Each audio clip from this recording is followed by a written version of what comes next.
Welcome to Wordpath, the show about Oklahoma Indian languages and the people who are teaching and preserving them. Tonight it's more about the languages than the people. This is the continuation of a show that we started a few shows back about the grammatical structures of the Comanche language. And the goal is to show that Comanche, like all of the Indian languages of Oklahoma, has its own complications, its own richness. It's just as sophisticated a language as English or any other language. And so we're just showing a little bit of some samples of how the language works. I'm going to review, since not everyone watching now may have seen the first show, I'm going to review quickly some of what we covered before. It'll go a little bit fast, and then we'll get into a few more features of the Comanche language. First of all, we were talking about the sounds of Comanche, and the Comanche alphabet is listed on the board here.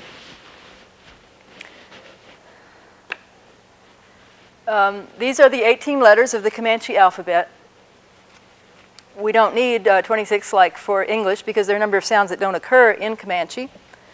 But we need a couple of special letters. A lot of the letters are pronounced just like you would expect these same letters to be pronounced in English, and we don't have to talk about them tonight, but I wanted to exemplify, and this is review, but I wanted to exemplify each of the vowel letters. There are 6 vowels, and then 3 consonants that are sort of that are different from English. So the vowels are A, as in the word ara for uncle,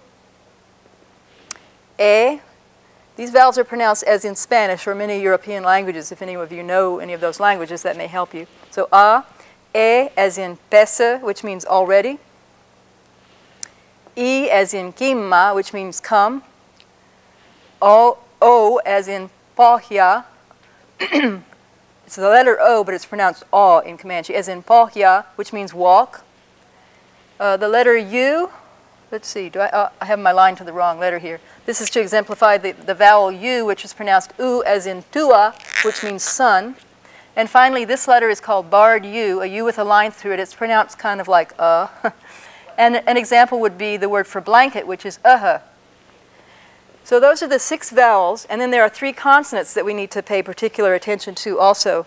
One is the letter B, which is pronounced not like English B as in boy, but more like a Spanish B, v. So an example of that would be taivo, which means a white person. And then we have the letter R, as in the word for uncle, again, ara.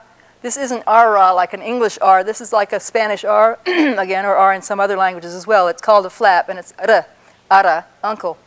And finally, this one on the end that looks sort of like a question mark, but without the dot. There's no dot there.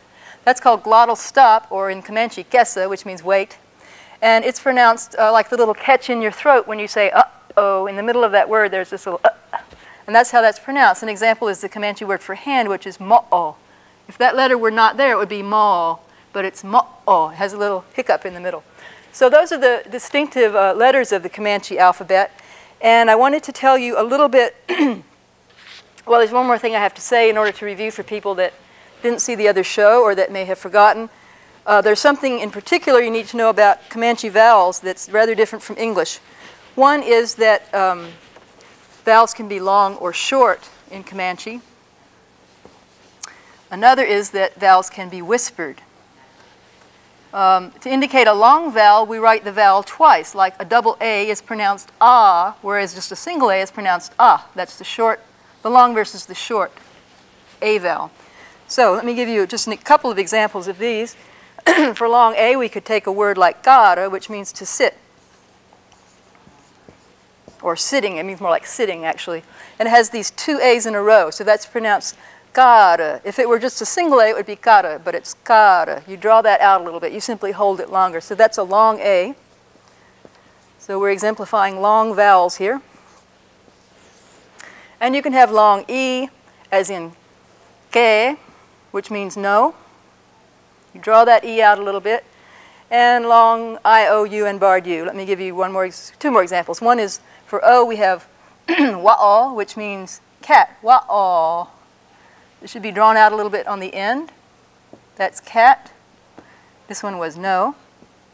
And finally, the word for horse, to give you one more example, is buku, with a long U in the first syllable and a short U in the second. That means horse, one of the words for horse. So vowels can be either long or short. And then I mentioned that vowels can be whispered. And I'll give you just a couple of quick examples of those before we move on. Whispered vowels, that is. This often happens on the end of a word, as in kawasa. Kawasa. This A vowel on the end is underlined to show that it's whispered. You don't say kawasa, you say kawasa. So you just sort of whisper on that last syllable. This one means sly, or it's one of the words for coyote in some of the traditional stories. I'll put coyote with a capital letter because this is coyote when he's a character in stories. Another example of this on the end of the word would be the word for good, which is, it has a long A and then it has a whispered barred U at the end. That's tsat. And that means good. And you can get whispered vowels in the middle of a word, as in, let's see, the word for blue, evihte. And that second I is whispered. So that's the color blue, evihte. So those are whispered vowels. We covered that a little more thoroughly last time, but we're just going to plow through this time so we can get to some other topics. One more thing we did not talk about last time, I believe, was accent or stress in Comanche words. The typical pattern is that you stress or accent the first syllable of the word. So that word for horse that I just erased was buku, not buku, but buku. That's the normal pattern. Blue was evivita with the main accent on the first syllable. Good was tsata with the main accent on the first syllable, and so forth. There are some exceptions to this pattern, though, and in those cases you have to write an accent mark to show that the accent is falling somewhere else. I mentioned a minute ago the example of the word wa'o, which means cat. There are actually some slight variations in the way people speak Comanche, and one of the differences is in how they pronounce this word. A lot of people pronounce it with the accent on the first syllable, which would be wa'o, and we just write it plain like that because that's the usual pattern. It doesn't require any special marking. But for some other speakers, they say wa'o. They pronounce it with the accent over here on this syllable. So in that case, you would write an accent like that. And there are some words that all Comanche speakers pronounce with the accent somewhere other than the first syllable. It's the minority of words, but a couple of examples would be k'tsana, which is another word for coyote. K'tsana. It has the accent over here on this long E. If the accent mark were not there, you would want to read it k'tsana, which would be mispronounced. Everyone pronounces this word with the accent over here, so we make the accent mark. And another example would be the word for bird, who tsu has two long U vowels in it, and the accent is over here on the second syllable, and that means bird. So there are 18 letters. There are long and short vowels. There are whispered vowels and ordinary vowels. And the accent is usually on the first syllable, but in some words, or in some varieties of a given word, it may be elsewhere in the word, then you write the accent mark. That's basically how the alphabet and the sound system works. But there is one thing that I didn't cover at all last time that I think is worth spending a moment on before we move on from the sounds. And that is a phonological rule or sound rule relating to some of the Comanche consonants. There are two consonants that participate in this rule in a slightly different way. The pattern I'm talking about affects the letters P and B, and also T and R. And the pattern is that some words which begin with a P will be pronounced in certain contexts as if they had begun with the letter B. I have to give you some examples to make this clear. There's a word for elder brother, which if you just say the word in isolation is pronounced pavi, elder or older brother. But if you want to say my older brother, you put in the word for my, which is na. And then I usually write this the same way. Na plus pavi means my older brother. But in fact, it's pronounced a little bit differently. This P comes to be pronounced as if it were a B. I'll put B in parentheses because that's how this is going to be pronounced in this word. So pavi, older brother in general, but navavi, my older brother. So P will turn into B when it follows another vowel. And so this word ends in a vowel, and it causes this P to turn into a B. I'm oversimplifying here a little bit because there are some preceding vowels which don't trigger the change. But this is, anyway, this is a common pattern in many phrases. Let's see, there's let me go ahead and talk about the T to R, I guess, next. So this is the P to B change. T to R is almost parallel. You have some words that begin with a T if you say them all by themselves, like dawe means tell. But the commonest Comanche greeting is maruawe, which means literally tell it. You know, there's something like saying what's new. Tell us about what's going on is kind of the idea of it, I think. And again, I usually write it with the T, but you need to think of it as if this T here had turned into an R. So it's not matuawe, but maruawe. That's how you say hello to a Comanche person. And it means literally tell it. Ma means it. All right, so, and the other thing about this T to R rule is, let me make myself a little bit more room. There's an exception to the T to R version of this rule, and that is that T's don't become R when they follow the vowel E or I. I hope I'm making the point that there's a little bit of complicatedness to the Comanche language here. So T often becomes pronounced R following another word that ends in a vowel. But there are exceptions. Let me show you some phrases involving the word for mountain, which is toya, and that will illustrate the point. Toya by itself just means mountain. It's pronounced with a T, so we spell it with a T. But the name for Mount Scott literally means big mountain, and it's pronounced, Pia means big, Toya means mountain, but it's actually pronounced Piaroya. So that means Mount Scott, or literally big mountain.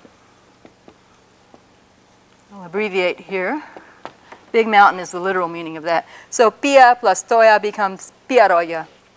There's another mountain called Mount Sheridan, which goes by the name Gugwa. Gugwa means proud. This is the idea is that it looks like a person who's sort of proud, has their head up like this. Gugwa plus Toya is pronounced Gugwaroya, and that means Mount Sheridan or proud mountain.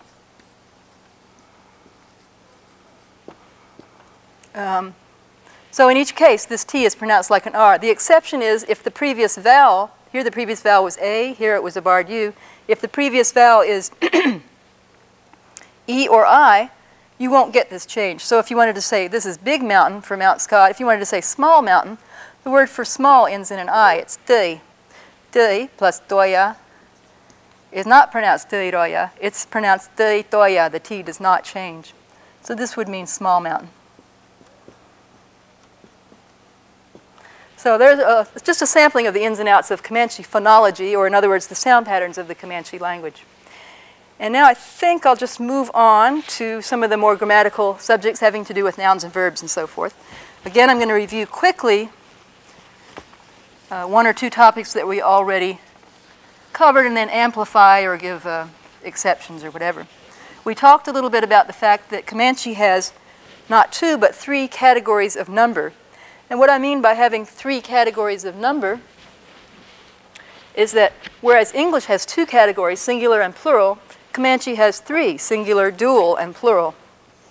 So we could abbreviate them like this. And this fact will affect the endings on both nouns and verbs. Dual is a category that refers to exactly two of something. Singular refers to exactly one, and plural refers to greater than or equal to three or more. So with nouns, let's take the example of this word for horse, puuku. If you're talking about a single horse, you would say puuku, no ending or anything on that. But if there were two horses that you were talking about, you would say pukuwaku.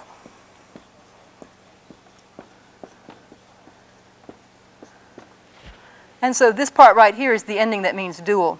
There's a little change in the vowel from the double U to the long U to the short, which we don't need to get into. But you add this vuk to make this dual. And in the plural, if you were talking about a bunch of horses, you could say pukuna. And you can see in this case, just as we added vuk here, we're adding na here, which is the plural ending that you attach to nouns. Okay, so all of these are forms of horse or horses. Something similar happens on verbs. So you can give some singular one person the command to come here. Come, or come sort of implies come here, I think, when you use it this way. Talking to just one person, you would say kimma. I'll put an exclamation point to show that we're kind of giving a command. But if you wanted to say it to two people, you would use a dual form, and you would say kimavaku. And again, you add this ending on the end, which makes it dual. And if you wanted to say it to a bunch of people, or three, anywhere from three on up, you would say Kimaka.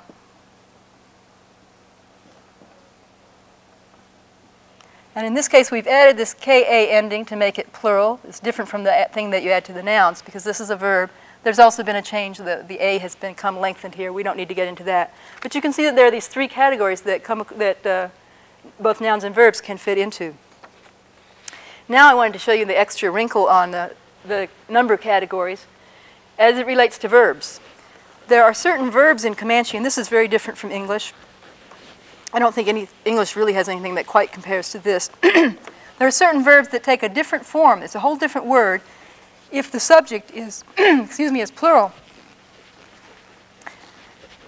And these are called suppletive verbs. That's the technical linguistic term for it.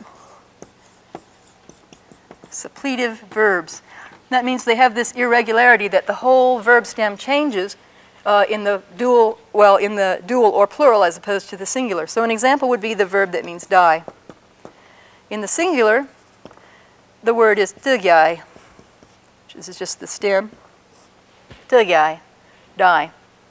But if you were talking, and here the dual and the plural grouped together, if you were talking about two, anywhere from 2 or 3 on up, people dying, you don't use the word tegyai at all. You use the whole different word, which is goi. It's a little bit like, in English we have irregularity in number as it applies to nouns. So man is the singular and men is the plural. Or child and children. You can think of a number of irregular nouns. Usually they at least look similar. In Comanche you have irregular verbs where the singular form is one word and the dual or plural is sometimes a completely different looking word like that. Let me give another example. Sleep. If one person is sleeping, you'll use the verb stem uhbei. But if it's 2 or more people, you'll say koi. And again, the stem changes quite a bit. And let me give one more interesting example here. I found an interesting pair of phrases. You could take, this is, I'm sorry, no, that's right. This is related to the verb for lie down. In the singular, the stem is havi. So you would say havita, she's lying down. Havitama. But in the plural, it's kwavi. So you can take the word kani, which means TP or house or room, and put it with the singular stem. When you say havi kani, that means like a bedroom. In other words, one person's going to sleep there. That's the idea behind it. But if you say kwavi kani, that's a place where, by definition, since you use this plural stem, by definition, more than one person would sleep there. And in fact, this is the word that I found in a Comanche dictionary. I haven't heard this from a speaker, actually, but I'm assuming that it was given correctly in the dictionary. It means rooming house. So you can tell the difference between these two expressions by the fact that a plural verb stem was used there. Now let me go into one more very interesting thing. We talked about pronouns and the fact that, for instance, in Comanche, you don't just say this and that for demonstrative pronouns. You have actually 4 different forms of pronouns corresponding to the 2 that we have in English. In English, it's either this or that, or the plural, these or those. In Comanche, of course, you have dual and plural forms, but you also have 3 degrees of distance. The E forms mean this. All means that, but not too far away. U means that, farther away. And ma has various uses. Sometimes it means a kind of this. Sometimes it's just, more often it's a kind of an impersonal pronoun, so that when you say it's raining or it's snowing or something like that, you use ma. But there are these 4 forms, and they each have many forms. But in addition to that, of course, we have first, second, and third person. So you can say something like I, you, and he, she, or it, usually using one of those 4 forms. But in the first person, there's something very interesting. You have inclusive versus exclusive pronouns. Inclusive versus exclusive. What is it that we are including or excluding? The person you're talking to. So let's say we have a few people here in a group, and this person is talking to someone over here. Okay, they say something to them, and they want to say some form of we. These are all words that are going to basically translate as we, but they have different connotations. If this person says, for instance, we are going. We are going. In English, that's rather ambiguous. You could mean, oh, you and I are going. You would say we are going. It could mean a couple of us are going or several of us are going. It's very ambiguous in English. In Comanche, if a person says we are going, they use a form. Let's see. Let's put first nug, which is a dual form for we, and it's. Oops, I'm sorry, I've got it on the wrong chart. That's exclusive. Let me say taku. Taku is one of the pronouns that means we. And it's the inclusive form. That is, it includes the person that you're talking to. So this person's happy, they get to go too. So this person is saying you and I are going, in effect. That's the grouping that's referred to by this kind of inclusive dual we. Now suppose they had said miarui tanna, using this pronoun, that's a plural inclusive pronoun, then they probably would have meant you and I and one or two other people are going. So then this person would be happy too because they would be included. But if, on the other hand, if the person says miarui, this is the part that means going to go, and miarui nag, this is an exclusive form. It does not include the person you're talking to. This person is not invited. So if you say miarui nag, this person is saying, like, we too are going to go. Or if you say miarui nanna, that's the exclusive plural, that means still this person is excluded because it's exclusive, but maybe all three of us are going because it's plural rather than dual. I've gone through that pretty quickly. I hope the pictures help. So if you wanted to translate a sentence from English to Comanche that says we are doing whatever it might be, you have to know which kind of we is it. Are you talking about we like two of us or we like three or more of us? That will determine whether you want dual or plural. But you also need to know whether that we includes the person you're talking to. If I say to someone, we're going to a movie tonight, they might say, oh, thanks for inviting me. But maybe I meant, no, Shirley and I are going to a movie. I'm just telling you about it. You're not invited. Maybe I meant it in the exclusive sense. I would use nuk. In Comanche, you have to decide whether you're including or excluding the person you're talking to, and you use a different grammatical form. One more thing, and this really doesn't take long to cover. There are object endings on nouns in Comanche. And what that means, if you have a sentence with a direct object in it, as in, let's say, give me the dog. There's a dog there and I want you to hand him to me. The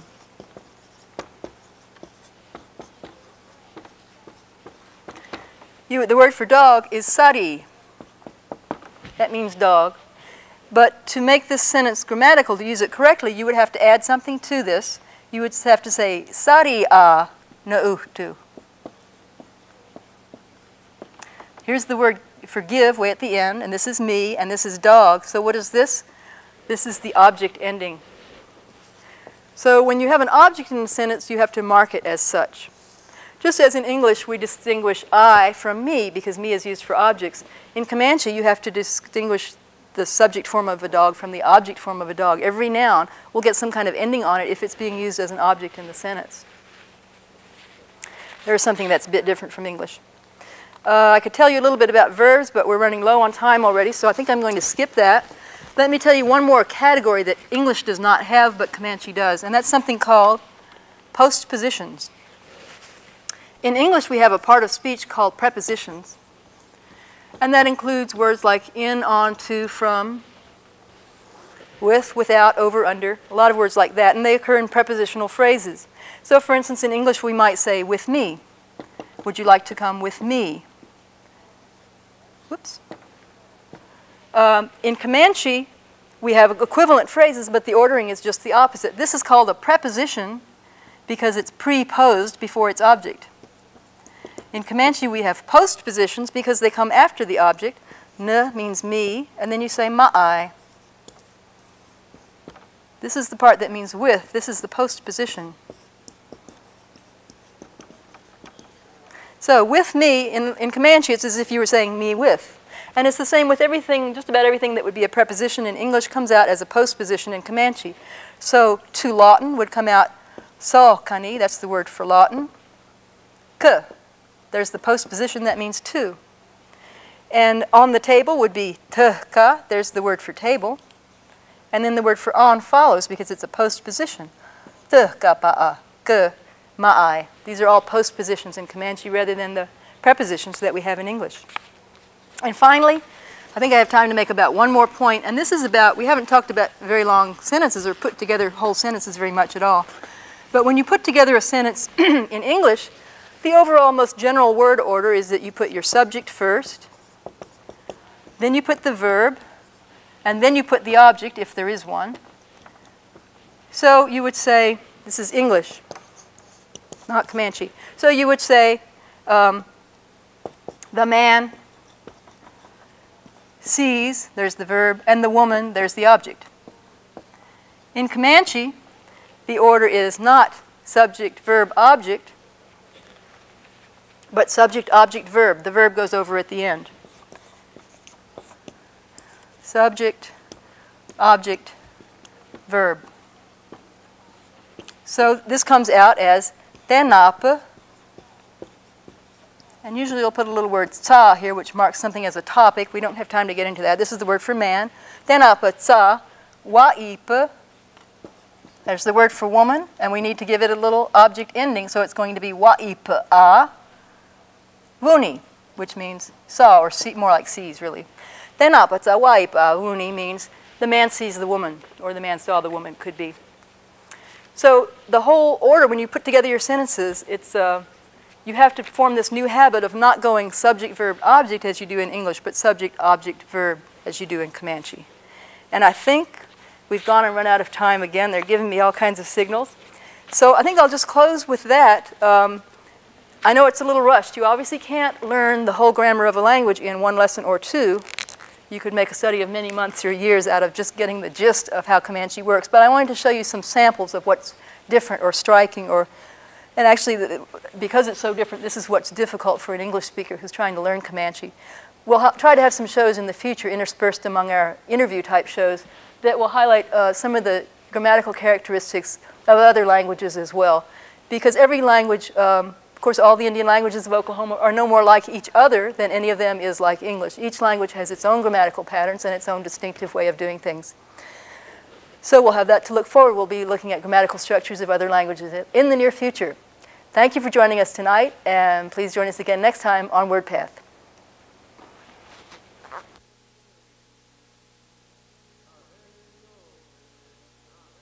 Na hene yo hene, na hene yo hene, ana magwana kita, wa pene madaone kita. Na hene yo hene, na hene yo hene, ana magwana kita, wa pene madaone kita.